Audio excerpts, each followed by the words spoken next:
நிறுவனம் தொழிலில் உச்சத்தை அடைய வேண்டுமா? கண்டிப்பாக முடியும்.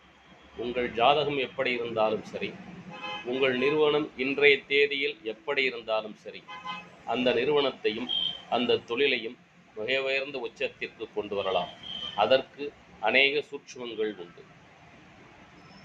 தாந்திரீக முத்திரைகளை பயன்படுத்தி செய்யப்படும் சில சூட்சுமமான பூஜைகள் மூலமாகவும் உங்கள் ஜாதகத்தில் உள்ள பிரச்சனைகளை கண்டறிந்து அதை தாந்திரீக முறைப்படி தீர்ப்பதாலும் நீங்கள் உங்கள் நிறுவனத்தை உச்சத்திற்கு கொண்டு வரலாம். நீங்கள் விரும்பினால் என்னை தொடர்பு கொள்ளலாம். எல்லாமல்ல இறையர்களாலும் எனது 41 வருட ஜோதிட அனுபவத்தாலும் தாந்திரீக முறைகளை பயன்படுத்தி வெற்றி பெற்ற அனுபவத்தாலும் என்னால் உங்களுக்கு அந்த சூட்சுமத்தை சொல்லித்தர இயலும். நீங்கள் விரும்பினால் என்னை தொடர்பு கொள்ளுங்கள். வெற்றி நிச்சயம், வெற்றி நிச்சயம், வெற்றி நிச்சயம். உங்கள் வாழ்க்கை எல்லாம்